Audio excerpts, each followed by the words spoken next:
Alhamdulillah, Mas-mas dan Mbak-mbak semua, alhamdulillah pada pagi yang cerah ini, tadi mendung, alhamdulillah sekarang matahari muncul ya.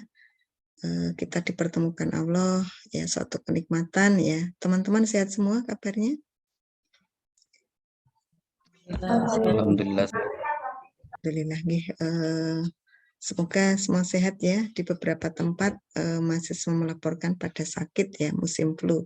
Semoga mas-mas dan mbak-mbak terjaga ya kesehatannya, dan mbak-mbak juga ya kita punya usaha untuk menjaganya gitu ya. Mbak Mami ceria sekali, ada daun-daun. Itu backgroundnya apa Mbak? Backgroundnya ngunduh. Iya Bu.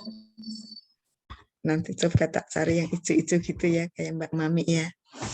Atau kalau punya bisa di-share di chat ya, siapa tahu apa nggak nemu ya. Kita pada pagi ini akan lanjutkan ya, mohon izin saya share screen. Nah, karena masih teori dua sekaligus nanti diikuti mbak-mbak dan mas-mas ya.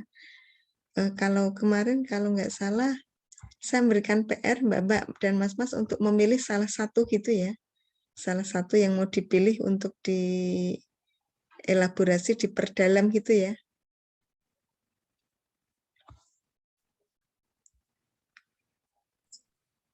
Iya Bu.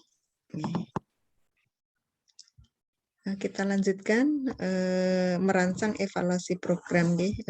Saya dibantu Mbak Tika dan Mbak Munaya untuk membuat PPT-nya yang ini disarikan dari bukunya Bu Heri ya, yang evaluasi program. Kita belum sampai sini kan ya kemarin? Belum Bu. Sudah, mohon disampaikan ya, takut double saya lupa. Jadi nanti ketika kita akan mendesain atau merancang evaluasi program, tentu saja kita akan membuat latar belakang dulu. Nah, judulnya kemarin kita PR-kan kepada mas-mas dan mbak-mbak memilih salah satu program dari sekian program yang mbak-mbak, mas-mas tertarik untuk dievaluasi, mulai dari menentukan judul, latar belakang, dan identifikasi masalah, rumusan masalah, tujuan, dan manfaat evaluasi ya. Nah, nanti mas-mas dan mbak-mbak ketika menentukan judul itu biasanya diambil dari programnya sendiri ya.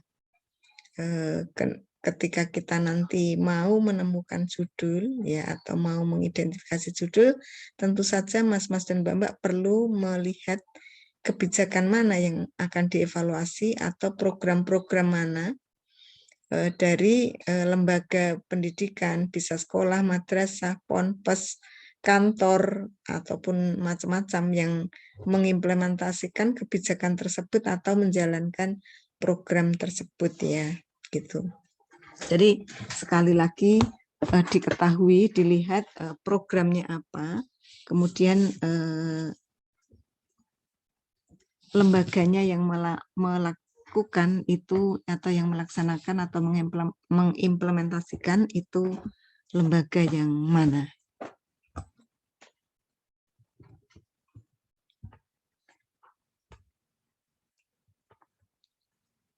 Kemudian untuk contoh ya, nah di sini misalnya program otonomi sekolah atau kebijakan otonomi sekolah. Banyak banget ya program kebijakan sekolah, misalnya manajemen pendidikan berbasis sekolah. Nah sekarang ini lagi ya, hangat lagi karena dengan adanya kurikulum merdeka itu sesuai dengan kemampuan sekolah. Nah, kurikulum muatan lokal, nah ini masih hangat sekali, terlebih lagi di SMK, kita diminta memfasilitasi kearifan lokal. Kurikulum muatan lokal nanti kalau di matematika terkait juga dengan itu ya, pendidikan matematika realistik atau etnomatematik. Nah, seperti contoh begini, soal-soal dipisah itu banyak siswa tidak bisa mengerjakannya karena konteksnya itu konteks sana. Nah, gimana strategi kita dengan muatan lokal itu menerapkan gitu ya, menerapkan atau memanfaatkan barang-barang atau kebijakan budaya yang ada di lokal itu, dikenalkan konteksnya, kemudian dipecahkan kalau ada masalahnya. Nah, sehingga kita bisa belajar dari sisi gimana pemahaman masalah dan lain-lain, tetapi tidak tertinggal dari kebijakan internasional. Contoh lain misalnya, selama ini barang-barang di lokal itu kan tidak dimanfaatkan ya, padahal yang dimanfaatkan itu malah justru yang dari luar negeri gitu ya, seperti itu. Obat-obat misalnya, nah spirulina itu kita di lautan tuh banyak banget, nah tetapi kita malah justru mengimpor kapsul spirulina dari Jepang, dari Afrika atau negara Afrika, padahal spirulina itu kan hidup di laut-laut itu ya, di laut kita tuh banyak banget ganggang-ganggang hijau gitu ya. Nah, itu belum dimanfaatkan secara baik. Nah, bagaimana misalnya ada program yang memanfaatkan kebijakan itu ya, pengapsulan dan lain-lain. Nah, kemudian juga masalah jamu-jamu. Nah, kita di alam ini banyak vegetasi yang bisa dimanfaatkan ya. Putri malu, kemudian ada selain jahe kunyit, empon-empon, ya jamu-jamu itu ya. Itu bisa dimanfaatkan. Nah, tetapi kadang kita lupa gimana mengedukasi masyarakat bahwa dengan memanfaatkan kearifan lokal itu menjadi suatu hal yang menarik ya. Kita bisa membuat program seperti itu, kemudian nanti mengevaluasinya. Kurikulum tingkat satuan pendidikan, kalau dulu KTSP, tapi sekarang bangkit lagi dengan adanya kurikulum Merdeka Belajar. Nah, kurikulum Merdeka Belajar itu dikembangkan oleh tiap tingkat sekolah. Kemudian program yang diselenggarakan oleh komite sekolah. Selain ini masih banyak lagi teman-teman ya. Kemudian nanti bisa digabung. Evaluasi pelaksanaan manajemen berbasis sekolah. Atau kalau mas-mas dan mbak-mbak yang sudah mengajar di sekolah tentu saja ada program itu ya, Adiwiyata. Ada yang kenal dengan sekolah Adiwiyata atau sekolahnya dulu merupakan sekolah Adiwiyata, tempat mengabdi?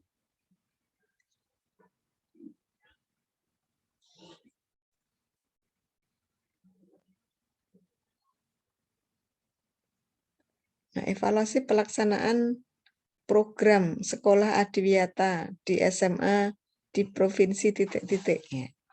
Sekolah Adiwiyata itu sekolah dihijaukan ya dengan macam-macam program lingkungan. Nah, di situ kita mengusung SDG ya, Sustainable Goals Development yang bisa terkait dengan lingkungan dan perubahan iklim bisa diangkat di situ, membuat sekolah hijau kaitannya dengan memfasilitasi pembelajaran yang menyenangkan. Nah, kalau banyak oksigen di sekolah itu tubuh dari siswa dan guru menjadi tenang misalnya. Gimana kalau sementara dari sisi programnya, nah bisa saja memberatkan guru, memberatkan siswa. Nah, di situ perlunya evaluasi. Kemudian pendidikan wajib belajar. Nah, sekarang masih ya pemerataan akses masih menjadi isu utama. Bantuan operasional sekolah masih, SMP, SMA 1 atap masih, bidik misi, bantuan pendidikan masyarakat miskin masih. Apakah bidik misi itu memang benar-benar tepat sasaran ya teman-teman. Nah, itu perlu dievaluasi. Nah, ada disinyalir ini ya beberapa dosen ya komplain. Nah, mahasiswa yang memperoleh bidik misi malah mahasiswa yang kaya-kaya. Nah, sepatunya bermerek, bajunya bermerek dan seterusnya. Nah, perlu dievaluasi apakah bidik misi tepat sasaran. Kalau tepat, berapa persen yang tepat, nah berapa persen yang kurang, ya sehingga nanti perlunya perbaikan. Nah, kemudian retrieval, pemanggilan siswa kembali yang drop out. Nah, model seperti apa? Nah, kalau di UNY itu ada mekanisme RPL yang dulu belum lulus, nah kurangnya apa, ditambah agar bisa lulus. Kemudian ada SMP terbuka, ada kelompok belajar, kejar paket A, paket B. Nah, ini contoh-contoh judulnya, evaluasi penggunaan atau efektivitas pemberian, studi evaluasi tentang manajemen, dan seterusnya. Ya. Kemudian bisa juga nanti kebijakannya penjaminan mutu pendidikan. Nah, programnya bisa macam-macam ya. Ujian akhir sekolah masih ada. Nah, ujian nasional sekarang beda fungsi. Dulu kalau namanya ujian nasional, sekarang AKM bisa tetap dilakukan. Nah, kemudian sistem manajemen mutu berbasis ISO, uji kompetensi, dan seterusnya. Ya. Nanti bisa judul-judulnya ya, evaluasi penyelenggaraan dan lain-lain, evaluasi kualitas butir, dampak UN terhadap motivasi belajar siswa, studi evaluasi mutu sekolah, dampak penerapan sistem mutu. Nah, ini mutu sekolah masih menjadi topik yang hangat karena sistem penjaminan mutu masih berkembang. Nah, kemudian pelaksanaan uji kompetensi keahlian di SMK masih hangat juga karena teknologi berkembang terus ya gitu. Kemudian dari kebijakan mutu pendidikan bisa mutu pendidikan sekolah, sertifikasi guru termasuk ya, apakah dengan sertifikasi guru kinerja guru menjadi lebih baik? Seperti itu. Bagaimana evaluasi pelaksanaan program PPG, program profesi guru, dengan adanya PPG apakah menjadi semakin baik? Kemudian pelayanan pendidikan kesiapan kerja, nah bisa praktek industri, kemitraan SMK dengan industri ini masih hangat, termasuk kemitraan mahasiswa dengan industri yang diwadahi di Merdeka Belajar ya, isu life skill masih ya. Kemudian ada contoh judul yang bisa dikerjakan, evaluasi kesiapan kerja lulusan SMK, tidak hanya SMK. Di sini.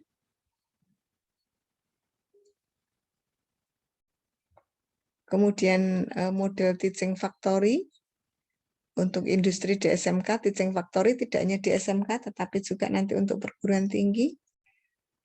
Kemudian evaluasi program keterampilan hidup di SMA. Nah, kemudian untuk IPTEX bisa ya. Penelitian unggulan itu gimana evaluasi penelitian inovasi karya mahasiswa itu bisa bermanfaat atau tidak. Kalau misalnya strategi apa yang bisa dikembangkan dari mobil listrik ya, bisakah menjadi ini apa namanya diproduksi skala massal dan seterusnya ya, itu tantangan ya dan bisa dievaluasi. Contoh lain pendidikan karakter ini masih hangat. Nah, kemudian peningkatan jumlah peserta didik SMK gimana, perlu alih fungsi atau perlu penambahan unit baru atau gimana, ada business center. Kemudian kalau SMK punya hotel ya, hotel pendidikan, nah itu bermanfaat atau tidak, gimana running wheel-nya, apakah beruntung atau tidak. Nah, seperti itu. Jadi dari sisi masalah ya, teman-teman bisa menambahkan dengan kata kegiatan, misalnya evaluasi, efektivitas, implementasi, dampak, dan seterusnya. Kemudian nanti bisa dilihat juga dari sekolahnya ya, atau bisa letak sekolahnya bisa dipakai provinsi atau unitnya ya, seperti itu ya. Yang nanti kita bisa memotret keberhasilan programnya, dan kita tidak hanya melihat keberhasilan programnya, tetapi juga keberhasilan evaluasinya, seperti itu. Sampai di sini ada pertanyaan sebelum ke bagian 2. Ini baru judul, cara membuat judul.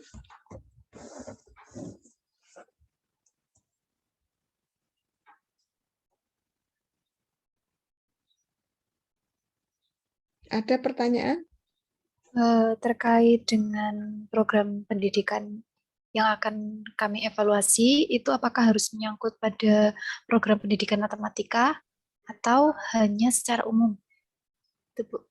Oh ya, dulu sudah kita sampaikan ya, mata kuliahnya memang kita evaluasi program pendidikan matematika. Nah, tetapi kita menyiapkan mas-mas dan mbak-mbak untuk tidak hanya di program pendidikan matematika, monggo.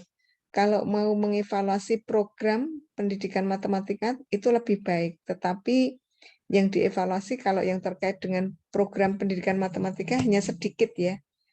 Paling Merdeka Belajar itu pun nanti diterapkan di pendidikan matematika dan lain-lain, tidak banyak. Tapi yang luas adalah evaluasi program pada umumnya. Tetapi monggo mas-mas dan mbak-mbak boleh melakukan evaluasi program pada umumnya. Mau fokus ke evaluasi program pendidikan matematika juga lebih baik. Begitu ya Mbak ya?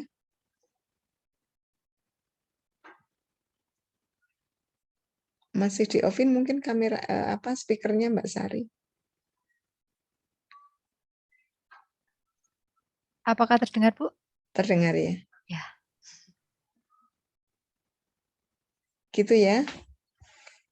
Monggo ada pertanyaan lain dipersilahkan. Izin bertanya, Bu. Monggo Mbak Munira. Tadi itu kan ada tentang ujian sekolah. Nah, misalnya ini kan saya sudah memilih, cuman tadi saya tertarik tentang ujian madrasah kalau di itu. Apakah itu bisa dijadikan untuk salah satu tugas akhir gitu, Ibu? Maksudnya memilihnya tentang ujian madrasah. Oh ya, tugas akhir mata kuliah ini maksudnya ya? Iya. Boleh, tugas akhir mata kuliah ini boleh. Kalau tesis nggak boleh ya? Iya. Nanti Berarti untuk satu sekolah saja boleh. untuk satu sekolah itu bisa dievaluasi macam-macam ya Mbak, mulai dari persiapannya, pelaksanaan, hasilnya itu termasuk pelaporan sama itu ya Mbak, analisis butir soalnya ya, apakah butir-butir soalnya bagus. Nah itu kan termasuk di sistem ujian sekolah ya. Berarti untuk program ujian madrasahnya boleh, kemudian nanti tinggal menyesuaikan dengan model evaluasi yang dipilih, seperti itu kah Ibu? Evaluasi yang dipilih sampai termasuk kalau kontennya ya, mulai dari persiapan, pelaksanaan sampai hasilnya, dan pasca hasil itu termasuk analisis butirnya kan masuk di situ ya. Kalau untuk satu kelas aja bagaimana Ibu? Misalnya untuk kelas 9 saja seperti itu. Oh boleh, mau kalau berat kelas 7, 8, 9 nggak apa-apa. Ini kan pada prinsipnya latihan ya. Kan nanti juga misalnya dibatasi pada mata pelajaran yang di UN kan juga boleh yang diujikan. Oh, monggo silahkan nggak apa-apa sebisanya.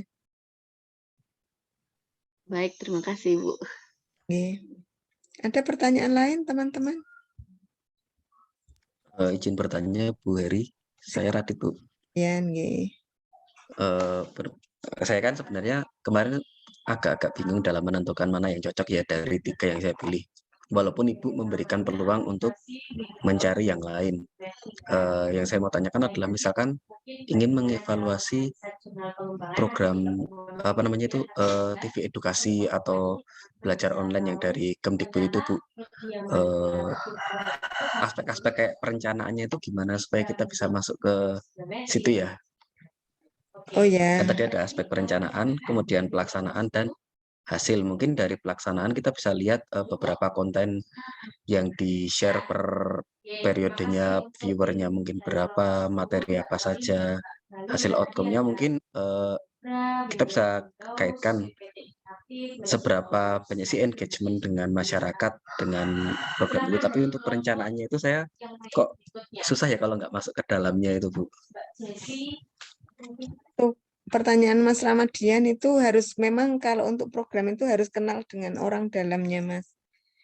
Artinya misalnya gini, saya dari eksternal misal dari universitas mau mengetahui evaluasi atau mau mengetahui pelaksanaan ujian yang dilaksanakan oleh MKKS. Nah, berarti kan saya harus kenal dengan beberapa orang di MKKS-nya untuk memperoleh data tentang persiapan ya, Mas.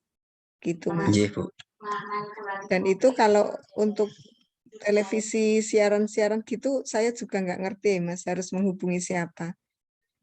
Oh ya udah kalau gitu mungkin perlu mencari yang lain saja, misalkan kayak program apa namanya paket C atau rumah belajar semacam kemarin itu ya Bu, Tetapi yang mana Mas Ramadian tidak harus kalau misalnya kesulitan seperti itu dari sisi persiapannya boleh evaluasi pelaksanaannya, kan skala besar ya.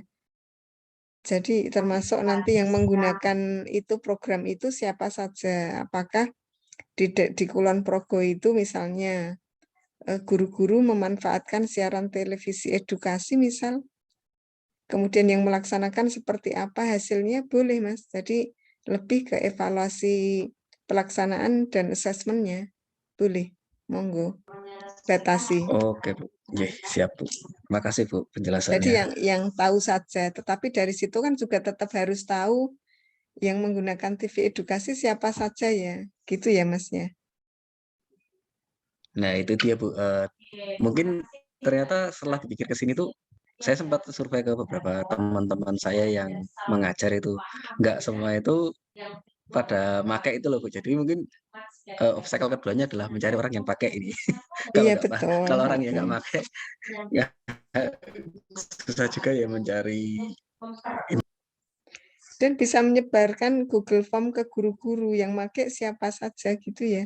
Dan untuk menyebarkan form ke guru-guru kan harus kenalan dengan teman-teman di beberapa MGMP, mata pelajaran apa saja gitu. Jadi memang untuk evaluasi itu tantangannya banyak, termasuk diantaranya tuh siapa pemrakarsa programnya, pengembang programnya siapa saja, persiapannya gimana, yang mengimplementasikan siapa saja, yang mengakses siapa saja. Nah, itu memang banyak ya, banyak komponen gitu ya, Mas Ramadian ya. Ya Bu, siap. Ada lagi teman-teman? Mungkin saya Bu, Mbak Herlina ya, Iya silakan. izin bertanya Bu. Karena saya kan kemarin tinggal di Medan, kemudian kan sekarang sudah ada di Jogja. Jadi untuk program yang mau saya evaluasi kemarin itu Merdeka Belajar, cuman kan karena terlalu luas, saya mau mempersempit untuk sekitaran kampus. Nah, kebetulan di sekitaran kampus kan ada PAUD Dharma Wanita UN ya gitu. Nah, semisalkan saya mau mengevaluasi salah satu program yaitu holistik integratif pada PAUD di UN-nya, apakah sefleksibel itu atau bagaimana itu? Oh ya, programnya apa saja yang terkait dengan PAUD itu yang dilaksanakan mereka? Panduannya gimana? Itu harus dipelajari dulu. Oh, iya. Nah, jadi misalkan nanti apa ya, di PAUD itu kan misalnya menerapkan pembelajaran multikultur. Nah, panduannya ada enggak? Nah, kemudian nanti Mbak Herlina melaksanakan ini, mengkaji dulu pembelajaran multikultur itu yang ideal seperti apa. Dari yang ideal seperti apa itu strategi pelaksananya gimana, nanti dicocokkan dengan realitas yang ada. Seperti itu. Kalau misalnya sudah ada panduannya, pembelajaran multikultur itu sudah ada panduannya, kita tinggal memilih model ya. Modelnya itu diskrepansi, kesenjangan. Kesenjangan yang harusnya ada ideal dengan realitas. Nah, itu modelnya Profus gitu ya. Contohnya misal ya, evaluasi apa ya yang ada panduannya, Merdeka Belajar atau evaluasi guru mengajar di sekolah. Panduannya seperti apa? Sudah ada panduannya. Nah, nanti dicocokkan apakah pemilihan siswanya seperti pemilihan mahasiswanya yang untuk mengajar di sekolah menurut panduan gini, apakah sudah dilaksanakan? Ada sosialisasi, ada penjaringan, ada pendampingan. pendampingannya seperti apa dan seterusnya. Nah, gitu dicocokkan gitu. Jadi memang istilahnya kita jadi, kalau admin tuh ada super admin kan. Kita juga harus jadi super ya. Super itu harus jadi payung. Kita harus mempunyai pengetahuan yang mendalam, yang melebihi terkait dengan program yang harus kita evaluasi. Nah, kalau misalnya kita hanya pengetahuannya tentang program yang dievaluasi biasa-biasa saja, kita tidak bisa mengetahui mana yang sudah terlaksana dengan baik dan mana yang belum, gitu ya. Atau mana yang perlu diperbaiki, mana yang tidak. Seperti contoh gini, kita diminta menilai apakah suatu motor itu berjalan baik atau tidak, gitu ya. Kalau kita tidak tahu motor-motor, apakah kita bisa menilai motor tersebut berjalan dengan baik? Gitu ya. Saya tuh nggak ngerti motor-motor, jadi makanya kalau suara motor saya ngerik gitu, kruk kruk kruk kruk. Satu cuma cari-cari, tapi nggak bisa ngerti yang ngerik yang mana, yang diapain yang mana gitu ya. Kita bisanya cuma bawa ke bengkel gitu ya. Tetapi ketika sampai di bengkel, oh ini ternyata kampas koplingnya perlu diganti nih, udah lama nih. Nah, semacam itu. Jadi kalau yang bisa tahu, oh yang bikin susah nih kampas koplingnya nih sudah lama. Ini skrup apa yang di sini yang bikin ngerik. Nah, itu kan orang yang tahu tentang permesinan. Nah, seperti itu ya Mbak ya gambarannya ya.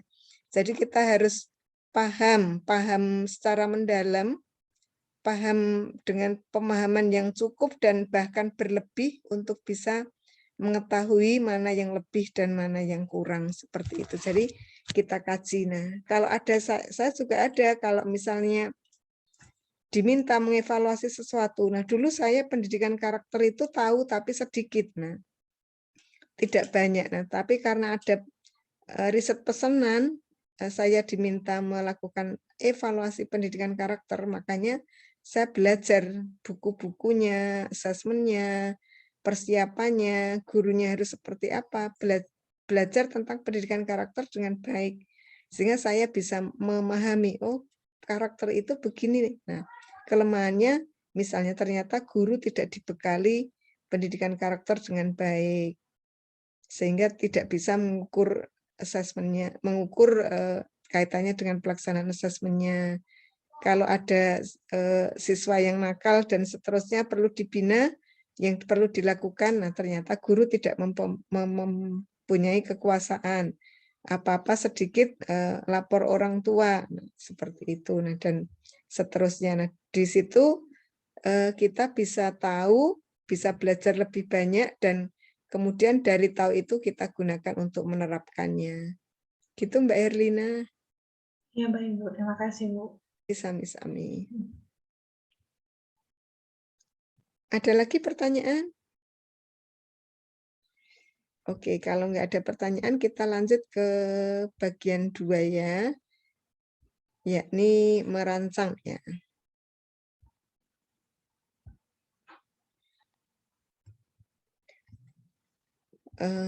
Ini bagian 2 dari merancang, yakni menuliskan latar belakang. Sebenarnya pada latar belakang itu mirip ketika kita latar belakang di artikel, nah, atau latar belakang di skripsi atau tesis ya. Jadi apa toh sebenarnya rasional dari program tersebut. Nah, jadi kita kenalkan pembaca itu dengan konteks program. Bisa mulai dari apa rasionalnya TV edukasi, kemudian kegiatan umum atau implementasi programnya seperti apa, tujuan programnya seperti apa. Kemudian deskripsi singkat tentang sasaran programnya. Dari sini kalau kita membuat ceritanya itu dalam paragraf yang koheren, dalam paragraf yang sistematis, ya. Kemudian kita lengkapi kenapa program ini urgen untuk dievaluasi. Nah, apa toh kepentingannya, pentingnya apa kalau program ini perlu dievaluasi. Ini masuk di latar belakang. Kemudian bisa kita dari urgensi ini, kemudian kita lihat masalahnya itu apa. Kemudian harapan-harapan setelah dievaluasi apa. Nah, di sini memunculkan pentingnya kenapa evaluasi dalam suatu program itu perlu dilakukan ya. Kemudian contoh kaitannya dengan latar belakang masalah penelitian, misalnya nih.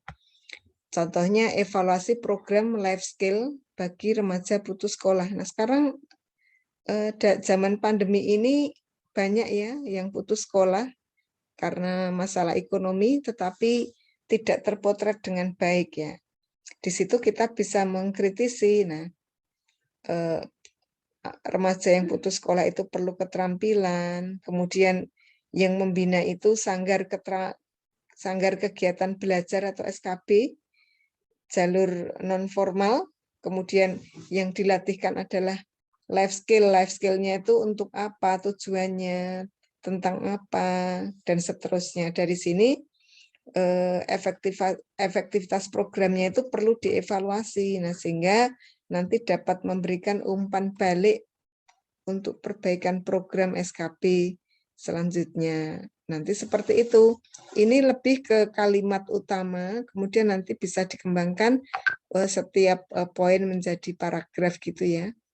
Kemudian studi eksploratif. Nah, ini tidak nampak ya evaluasinya, nanti bisa diubah misalnya evaluasi pelaksanaan pendidikan karakter di SMA. Nah, jadi kebijakan pendidikan karakter yang sudah dilaksanakan seperti apa, mengapa perlunya dieksplorasi, kalau karakternya bagus, nah bisa menjadi contoh atau model bagi sekolah lain, seperti itu ya.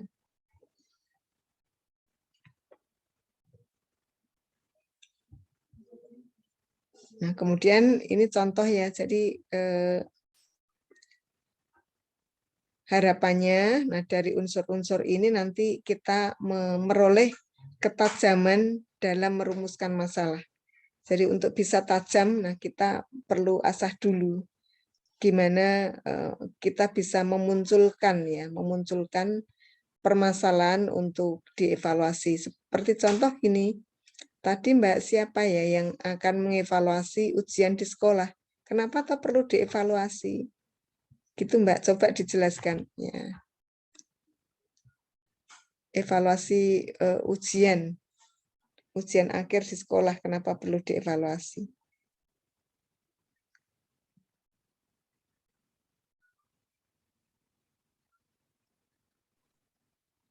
Mungkin untuk perbaikan itu, perbaikan dari mulai pelaksanaannya, sama juga tentang soal pembuatan soal gitu untuk keterampilan guru juga. Jadi menurut saya banyak hal yang harus dievaluasi supaya untuk ke depannya gitu, karena kan kadang-kadang ujian itu misalnya kayak dari pemerintah tuh kadang nggak sesuai sama keadaan di sekolah. Ya, terima kasih Mbak Munira. Nah, jadi kalau Mbak Munira tertarik dengan ujian sekolah, nah misalnya sekarang ujian penentuan kelulusan dilakukan di sekolah. Kemudian alasan pertama, alasan kedua, guru-guru sudah siap belum? Kemudian ketiga, instrumennya gimana? Kemudian kelulusannya tepat atau tidak? Sebagai contoh, kalau menentukan KKM 85, apakah 85 itu dipenuhi atau dikatrol? Nah, ya itu juga perlu dievaluasi juga ya Mbak Munira. Soal-soalnya bagus apa tidak? Sudah dilakukan sudah dilakukan ini belum? Analisis karakteristik butir ya. Jangan-jangan belum Mbak, ya semacam itu ya. Sudah atau belum? Belum ya. Nah, jadi di situ kelihatan bahwa suatu hal yang urgen karena ini yang diharapkan bisa digunakan untuk feedback pelaksanaan ujian ke depannya. Gitu. Nah, terus ini karena seperti kita jelaskan di awal, teman-teman, kita sambil workshop. Nah, sekarang bisa dikerjakan ya dari topik yang dipilih, kemudian dirumuskan judul evaluasinya. Ya. Dari judul evaluasi, kemudian nanti monggo buat pointer-pointer untuk pendahuluan, kemudian dirumuskan sampai dirumuskan tujuan evaluasinya. Kita tetap di Zoom atau mau, ya saya takut membebani masalah kotanya gitu ya. Off kemudian dicocokkan pekan depan atau gimana, atau dikumpulkan di grup kemudian kita bahas pekan depan, atau mau di Zoom ditungguin kalau sudah kemudian dipresentasikan saya manut.